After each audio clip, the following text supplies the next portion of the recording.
विश्व प्रसिद्ध राजकीय श्रावणी मेला 2026 की तैयारियों को लेकर देवघर परिसदन में उच्च स्तरीय समीक्षा बैठक आयोजित की गई। बैठक की अध्यक्षता झारखंड सरकार के पर्यटन, कला, संस्कृति, खेलकूद एवं युवा कार्य मंत्री ने की। श्रावणी मेला के दौरान आने वाले लाखों श्रद्धालुओं को बेहतर सुविधा उपलब्ध कराने के लिए सुरक्षा व्यवस्था, यातायात प्रबंधन, पेयजल, स्वास्थ्य सेवाएं, स्वच्छता, विद्युत आपूर्ति, आवासीय व्यवस्था, भीड़ नियंत्रण एवं आपदा प्रबंधन जैसे विषयों की विस्तार से समीक्षा की गई। मंत्री सुदीव्य सोनू ने अधिकारियों को सभी विभागों के बीच समन्वय स्थापित करते हुए समयबद्ध तरीके से तैयारियां पूरी करने का निर्देश दिया। उन्होंने कहा कि श्रद्धालुओं की सुविधा और सुरक्षा सरकार की सर्वोच्च प्राथमिकता है। सबसे महत्वपूर्ण पहल के रूप में इस वर्ष मुख्यमंत्री के निर्देश पर श्रावणी मेले के दौरान किए जाने वाले अस्थायी इंतजामों को स्थायी संरचनाओं में विकसित करने की योजना पर काम किया जा रहा है। इसका उद्देश्य हर वर्ष आने वाले करोड़ों श्रद्धालुओं को बेहतर सुविधा उपलब्ध कराना और अंतिम समय की तैयारियों पर निर्भर। अरविंद यादव की रिपोर्ट। यहाँ जितने भी कांवरिया बंद हुआ है, हम लोगों ने पिछले बार भी बेहतर व्यवस्था की थी और इस बार हमें उम्मीद है कि उससे बेहतर होगा।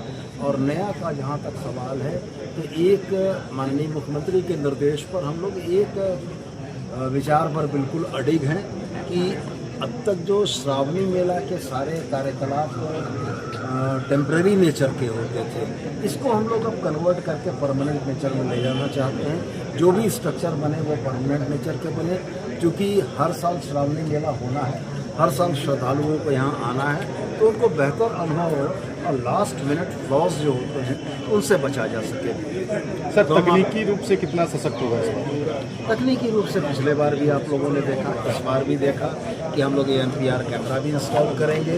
हम TI बेस्ड कैमरे के माध्यम से इंटीग्रेटेड मेला कंट्रोल रूम से तमाम चीज़ों की निगरानी करेंगे। इस बार जो हमारी टेंट सिटीज़ बन रही हैं उनके परिसर को भी हम लोग CCTV से आच्छादित करेंगे और उसकी फीड हम लोग IMCR में लेकर आएंगे, जिससे मॉनिटरिंग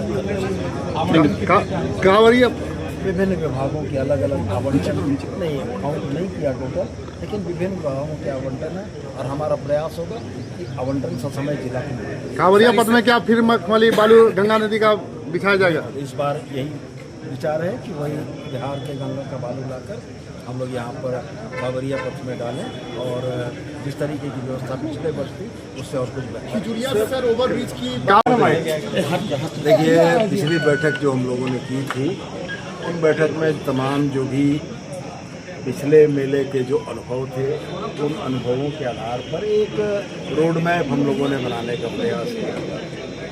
उस रोड मैप में सबसे महत्वपूर्ण किया था कि सारे विभागों में आपस में एक इंटीग्रेशन करते हुए टेंडर के प्रोसेस से लेकर तमाम चीज़ों को ससमय किया जा सके।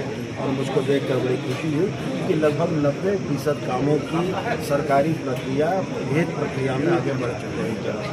अब सिर्फ कंप्लायंसेस के इशू रह गए। तो आज की बैठक में मुख्य रूप से इंटर डिपार्टमेंटल जो अंडरस्टैंडिंग है उस पर चर्चा चली। आज जैसे हिंडोला वरण देवघर से बासुकीनाथ जाने के रास्ते में पड़ने वाले NH में, जिसमें पिछले वर्ष एक दुर्भाग्यपूर्ण घटना हुई थी, उसकी पुनरावृत्ति हम लोग कोई नहीं चाहते थे। NH की तरफ से यह आश्वस्त किया गया है कि DRM आसनसोल से बात करके रेलवे का ब्लॉक लेते हुए ससमय उसको पूरा कर लिया जाएगा। तो हम यह उम्मीद करते हैं कि इंटर डिपार्टमेंटल में NHAI, रेलवे और हमारा जिला प्रशासन मिलकर काम कर लेगा। देवघर जिला प्रशासन और दुमका जिला प्रशासन ने विभिन्न विभागों से जो आवंटन की मांग की है उसकी सूची हम लोगों ने प्राप्त कर ली है। रांची में बैठकर हम इस बात को सुनिश्चित करेंगे कि ससमय यह आवंटन जिला को उपलब्ध हो जाए, जिससे किसी भी काम को करने में कोई विलंब ना हो। कुछ नया देखने को